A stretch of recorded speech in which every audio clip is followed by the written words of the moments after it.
सा पॉलीमर्स के मैनेजमेंट जुड़ रहे हैं। बता दें कंपनी की 30% प्रीमियम के साथ मजबूत लिस्टिंग हुई है। इशू प्राइस 65 रुपए के मुकाबले एनएसई पर 85 रुपए पर लिस्ट हुआ है।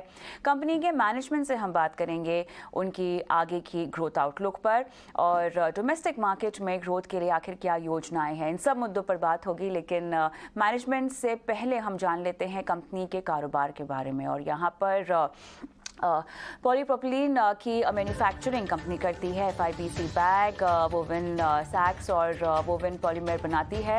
आपको बता दें कि बल्क पैकेजिंग सॉल्यूशंस की B2B मैन्युफैक्चरर भी है company. Agro pesticide chemical industry के लिए भी कंपनी काम करती है। और इस वक्त हमारे साथ जुड़ गए हैं असद दाऊद, मैनेजिंग डायरेक्टर, और मुर्तज़ा अली मोती, चीफ एग्जीक्यूटिव ऑफिसर सा पॉलीमर्स। आप दोनों का स्वागत है हमारी इस बेहद खास पेशकश में। और पहला सवाल साफ तौर से असद जी आपसे मैं पूछना चाहूँगी, जो आईपीओ का ऑब्जेक्टिव रहा है वो ये रहा है कि कंपनी जो फंड्स है उनकी यूटिलाइजेशन करने वाली है नई मैन्युफैक्चरिंग फैसिलिटी के लिए। आप एफआईबीसी को मैन्युफैक्चर करेंगे, तो ये बताएं कि किस तरह की कैपेसिटी इसके चलते आपकी बढ़ेगी और ये जो बढ़त हम देख रहे हैं ये कब तक ऑनलाइन हो पाएगी और किस तरह के रेवेन्यू अपटिक हम उम्मीद कर सकते हैं इसके ज़रिए। तो हमारा जो नया मैन्युफैक्चरिंग प्लांट है जहाँ पे हम एफआईबीसी जैसे फ्लेक्सिबल इंटरमीडिएट बल्क कंटेनर्स बनाने वाले हैं। अभी जो हमारी कैपेसिटी है करंट वो है 3960 मेट्रिक टन पर एनम, और उससे ये कैपेसिटी डबल हो जाएगी, 7920 मेट्रिक टन पर एनम पे हो जाएगी। और अभी हमारी जो नई मैन्युफैक्चरिंग यूनिट का ट्रायल प्रोडक्शन ऑलरेडी हो गया है और कमर्शियल प्रोडक्शन भी है। वो अगले नेक्स्ट वीक में होपफुली कमर्शियल प्रोडक्शन भी स्टार्ट हो जाएगा। और हम ये आशा करते हैं कि आने वाले 6 से 12 महीने के बीच में हमारा जो नया प्लांट है वो ऑलमोस्ट 100% कैपेसिटी पे रनिंग होगा। तो असद जी ये बताएं कि आखिर अगर हम बिजनेस स्ट्रैटेजी के लिहाज से देखना चाहें तो किस तरह से उसमें थोड़ा सा बदलाव आ रहा है जिसके चलते शायद हम मुनाफे में सडन राइज देखें, और अगर ऐसा होने वाला है तो इसको सस्टेन करने यानी बरकरार रखने के पीछे आपकी रणनीति या योजना क्या होगी? तो अभी जो हमारा नया प्लांट है उसमें हम काफी नीश प्रोडक्ट्स लाने वाले हैं। एफआईबीसी में भी काफी हाई एंड और नीश प्रोडक्ट्स जिसका डेफिनेटली हायर मार्जिन है as compared to our current products.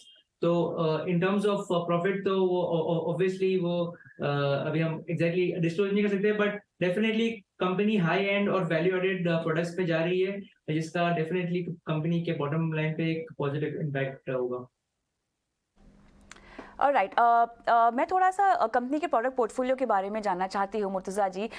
वैसे तो हमने काफ़ी कुछ ग्राफिक्स के जरिए दर्शकों को समझा ही दिया है, लेकिन फिर भी आपसे समझना चाहेंगे कि फ़िलहाल प्रोडक्ट पोर्टफोलियो कितना बड़ा है और कहाँ कहाँ कैटर करता है। अभी जो हमारा करंट पोर्टफोलियो है इसमें हम वेराइटीज ऑफ प्रोडक्ट्स बनाते हैं, small bags, BOPP bags, box bag and FIBC. जो हमारा स्मॉल बैग्स का कंपोनेंट है वो ज्यादा डोमेस्टिक मार्केट में चलता है, एफआईबीसी जो है वो ज्यादा एक्सपोर्ट में चलता है। नया जो फैसिलिटी आ रहा है वो 100% एफआईबीसी से रिलेटेड आ रहा है और हाई एंड या नीच प्रोडक्ट्स एफआईबीसी बनाएगा, जिससे हमारा एक्सपोर्ट या यूरोप प्लस यूएस में जो एक्सपोर्ट है वो इससे बढ़ेगा। लेकिन एक्सपोर्ट्स को लेकर फिलहाल कोई चिंता के बादल नहीं नजर आ रहे मुर्तज़ा जी? नहीं, फिलहाल तो हमारा जो एक स्ट्रेटजी है जो काफी डिफरेंट है इंडस्ट्री से। हम पहले सीड मार्केटिंग करते हैं, हम पहले मार्केट डेवलप करते हैं, फिर कैपेसिटी लाते हैं। ये जो कैपेसिटी हम ला रहे हैं इसकी मार्केटिंग हमने 6 महीने 8 महीने पहले स्टार्ट कर ली थी। तो हमारा पास सफिशिएंट ऑर्डर बुक है जिससे हम एक्सपेक्ट करते हैं कि इसको हम बहुत जल्दी ऑप्टिमम यूटिलाइजेशन कैपेसिटी पर लेके आ जाएंगे। बहुत बढ़िया। तो असद जी ये बताएं हमें कि आप जिस तरह के क्षेत्र में हैं, जिस तरह के कारोबार में, जिस तरह की इंडस्ट्री में हैं, बहुत हाईली कम्पिटिटिव इंडस्ट्री है, ठीक है। तो सा पॉलीमर्स की आखिर जो रणनीति है वो बाकी कम्पिटिटर्स से कितनी अलग है, जिसके चलते न सिर्फ अपने कस्टमर्स को आप रिटेन कर पाते हैं बल्कि नए नए कस्टमर्स भी जोड़ पाते हैं? देखिए, काफी कॉम्पिटिटिव इंडस्ट्री है इसमें, लेकिन इसमें जो सबसे बड़ा डिफरेंशियल फैक्टर होता है वो होता है कंपनी की R&D टीम, कितने आप नए नए प्रोडक्ट डेवलप करते हैं और कैसे कॉस्ट इफेक्टिव पैकेजिंग बनाते हैं। सा पॉलीमर की जो नीति रही है, जो 30 सालों से हम इस कारोबार में हैं, हमने जो रिलेशनशिप डेवलप किए हैं अपने क्लाइंट के साथ, plus we are working with them like a partner. हम उनके साथ उनकी जो पैकेजिंग कॉस्ट है उसको कम करने में काम करते हैं, हम नए नए प्रोडक्ट्स बनाते हैं। प्लस जो एक डिफरेंस ये है कि हमारे जो कस्टमर है हम उनको बोलते हैं जज us not based on the quality of product we supply but based on the quality of service and the quality of relationship we maintain. तो इसके बेसिस में हमको एक एज मिलती है, जो रिलेशनशिप है हमारा प्लस नए नए प्रोडक्ट से हमको एक काफी अच्छा कॉम्पिटिटिव एज है। असद जी, आप इस सवाल का क्या जवाब देंगे? I'm sorry? असद जी, आपको मेरी आवाज आ रही है? हाँ जी, आ रही है सर जी। तो कंपटीशन से जीतने की रणनीति, यही सवाल मैं आपसे भी पूछना चाहती हूँ। तो जैसा कि मुर्तजा जी ने ऑलरेडी बताया कि हमारा जो एक होलिस्टिक सोल्यूशन हम लोग देते हैं, हम लोग हमारे कस्टमर्स के साथ वर्क करते हैं ताकि हम उनकी पैकेजिंग कॉस्ट को ऑप्टिमाइज कर सके। प्लस हम लोग हमारे कस्टमर्स को इंकरेज करते हैं कि वो रिसाइकिल पॉलीमर्स भी यूज करें ताकि अल्टीमेटली हमारा जो इन्वायरमेंट है उसको हम सस्टेन कर सके।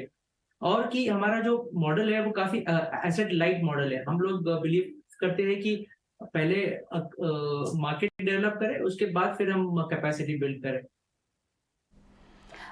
मुर्तजा जी, ये बताएं कि आपके जो आरएम प्राइसेस हैं वो कच्चे तेल की कीमतों के साथ हैंड इन हैंड चलते हैं, ठीक है?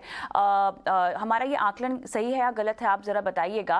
कच्चे तेलों की कीमत में गिरावट के चलते आपको ये फ़ायदा क्या हम कस्टमर्स को पास होता हुआ देख रहे हैं या देखेंगे? फाइनल प्रोडक्ट प्राइसेस की अगर मैं बात करूँ तो उसमें कितना असर, कितनी राहत कंज्यूमर्स के नज़रिए से? देखिए, बिल्कुल सही है कि हमारा जो रॉ मटेरियल है वो क्रूड बेस्ड है, तो इसकी प्राइस का जो मूवमेंट है वो क्रूड प्राइस से डायरेक्ट मैच खाता है, बढ़ता भी है और घटता भी है। जो डोमेस्टिक मार्केट है, तो डोमेस्टिक मार्केट में हमारा जो रिलेशनशिप है क्लाइंट के साथ वो लॉन्ग टर्म कॉन्ट्रैक्ट है। इनकी जो प्राइसेस होती है वो जैसे ही चेंज या इंक्रीज या डिक्रीज होती है तो ये इमीडिएटली पास ऑन हो जाती है एंड कस्टमर को। तो यहाँ पर हमारा कोई भी रिस्क फैक्टर नहीं है। अगर प्राइस बढ़ती है तो नेक्स्ट बिलिंग जो है वो प्राइसिंग हायर प्राइसेस पे होती है।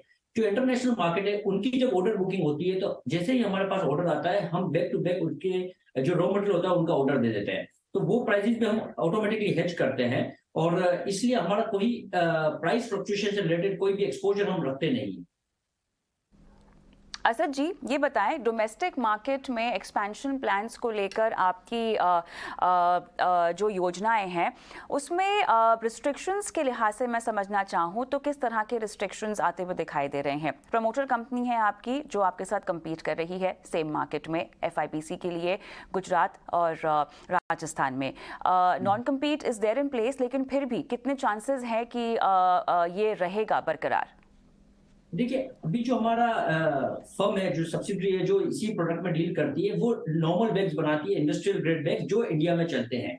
जो हम नया फैसिलिटी ला रहे हैं ये नीश प्रोडक्ट बनाएगा, फूड एंड और फार्मा ग्रेड। ये अभी हिंदुस्तान में इसकी इतनी डिमांड नहीं है, तो ये जो यूनिट है ये प्योरली एक्सपोर्ट ओरिएंटेड रहेगी और इसमें हम जो मेजोरिटी ऑफ मार्केट जो करेंगे वो सिर्फ एक्सपोर्ट रिलेटेड करेंगे। तो एज सच कोई डायरेक्ट कंपटीशन नहीं है बट कॉम्प्लीमेंट्री है, क्योंकि जिस इंडस्ट्री में या जिस कस्टमर को मिक्स प्रोडक्ट चाहिए, निश प्रोडक्ट भी चाहिए प्लस इंडस्ट्रियल ग्रेड भी चाहिए, तो हम साथ में, क्योंकि हमारी यूनिट बनाती है तो हम उसको कॉम्प्लीमेंट करके एक ही कंटेनर में दे सकते हैं।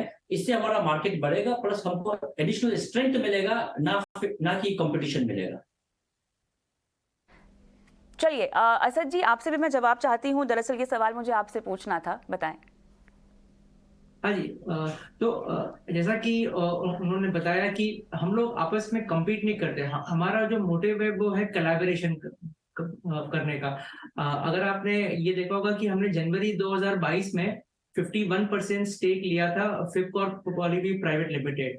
ये कंपनी, जैसा मुर्तजा जी ने बताया कि ये कंपनी इंडस्ट्रियल ग्रेड FIPC बनाती है और इसके थ्रू हमें FIPC सेक्टर में एंट्री मिली है। और अब जैसा कि हमारा नया प्लांट आ रहा है उसमें हम लोग हाई एंड FIPC बनाने वाले हैं, तो हमारे पास एक कंप्लीट बास्केट होगा of industrial grade FIPC and high and FIPC। तो हम लोग एक wider audience, specially in the international market, हम उनको केटर कर पाएंगे।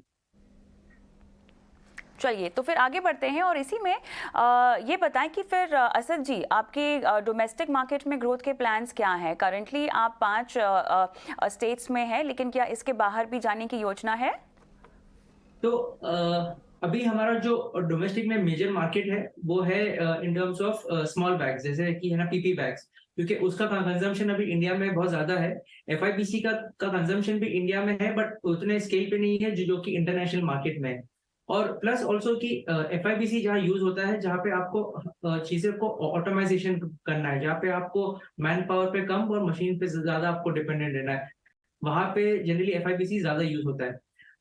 जैसा कि आपने बताया कि अभी हमारा जो प्रेजेंस है वो 4 से 5 स्टेट में है, बट हमारे जो हम FIBC जिनको सेल करते हैं, वो अल्टीमेटली उनके अंदर उनके जो मटेरियल को पैक करके all over India and all over the world export करते हैं। तो हमारा कोई ऐसा स्टेट के हिसाब से कोई ऐसा रिस्ट्रिक्शन है नहीं, और हम लोग एक्चुअली हमारे जो बैग है वो अल्टीमेटली उसके अंदर मटेरियल भर के all over India all over the world जा रहा है। मुर्तज़ा जी, ये बताएं मुझे, यूरोप में आपका काफ़ी अच्छा खासा एक्सपोजर है, डिमांड्स को लेके फिलहाल कोई कंसर्न? हमारी मैम दो महीने तक का हमारा ऑर्डर बुक जो है वो फुली बुक्ड है। Okay. तो एज सच, और अभी हम नया मार्केट यूएस को भी एक्सप्लोर कर रहे हैं और वहां पर भी हमारे कस्टमर्स हैं। तो अभी की जो हमारी कैपेसिटी है उसको लेकर हमको अभी ऑर्डर से रिलेटेड कोई भी कंसर्न नहीं है। और प्लस एक चीज और ऐड करना चाहता हूँ मैं उस पॉइंट पे कि अभी क्या है कि चाइना +1 की जो पॉलिसी चल रही है, उससे स्पेसिफिकली इंडियन कंपनीज और इंडियन एक्सपोर्टर्स को काफी बेनिफिट हो रहा है कि जहाँ पे जो लोग हाईली डिपेंडेंट थे चाइना पे, वो लोग अभी शिफ्ट कर रहे हैं टू इंडिया, और वो लोग देख रहे हैं alternate source of sourcing also. तो हमारे लिए एक बहुत बड़ी अपॉर्चुनिटी है अभी आने वाले कुछ सालों में। लेकिन यहाँ पर एक चीज़ जो मुझे समझ नहीं है वो ये है कि आपका लगभग 53% सेल जो है वो डोमेस्टिक मार्केट से आता है, 46.4% एक्सपोर्ट से आता हुआ हम देख रहे हैं। तो फिलहाल तो कोई दिक्कत नहीं दिखाई दे रही है, लेकिन आने वाले वक्त में, आने वाली 2 से 3 तिमाहियों की अगर मैं बात करूं, तो क्या गिरावट आती हुई दिखाई देगी? 50 से लेकर 43% तक की कमी यहाँ पर आती हुई दिखाई दे रही है, या आपको लगता है कि साइजेबल चंक अगर हम देखें टोटल सेल्स का जो कि एक्सपोर्ट से आ रहा है वो कम तो नहीं होगा लेकिन आगे बढ़ेगा ही? मुर्तजा जी, जैसे कि हमने आपको बताया कि आज की तारीख में हमारा जो पोर्टफोलियो है वो स्मॉल बैग्स और FIBC का मिक्सचर है। आगे का जो यूनिट है वो प्योर FIBC बनाएगा, तो FIBC जो प्रोपोर्शन है वो बढ़ जाएगा। और FIBC क्योंकि एक्सपोर्ट में ज्यादा है, इसलिए हमारा आगे एक्सपोर्ट का जो रेशियो है वो बढ़ेगा, डोमेस्टिक कंपैरेटिवली कम होगा। चलिए, बहुत बहुत धन्यवाद असद जी आपका, मुर्तजा जी आपका, समय निकाला और बारीकी से दर्शकों को जानकारी दी आपकी आगे की विस्तार योजनाओं के लिए। हम आगे बढ़ेंगे। हमारे साथ अब जुड़ गए हैं Aditya Shah, chief investment officer GST investment. Aditya, good afternoon. बताएं, सा पॉलीमर्स के मैनेजमेंट से हमने बातचीत की, आपने भी सुना, आपका आकलन क्या कहता है? मैम, कंपनी ने अभी पैसे रेज किए हैं तो वो उससे अपनी कैपेसिटीज को डबल कर रहे हैं। FY23 के एंड में कुछ 34 करोड़ की जो कैपेसिटी का जो केपेक्स है वो कंपनी आगे बढ़ा रही है उसको, और इससे कंपनी का रेवेन्यूज अगले 2-3 साल के अंदर डबल हो जाना चाहिए। हावेवर एक बहुत ही छोटी कंपनी है और कंपनी का IPO भी ज्यादा महंगा आया था और उसके बाद लिस्टिंग के ऊपर कुछ 30% का गेन हुआ है। तो मेरे हिसाब से अभी निवेशक थोड़ा केयरफुल रहे स्टॉक के अंदर। स्टॉक एक्सपेंसिव है, कोई करेक्शन आए तो इस कंपनी में घुस सकते हैं, अदरवाइज थोड़ा अवॉइड करेंगे तो बेटर रहेगा। शुक्रिया आदित्य, तमाम डिटेल्स दर्शकों के साथ साझा करने के लिए।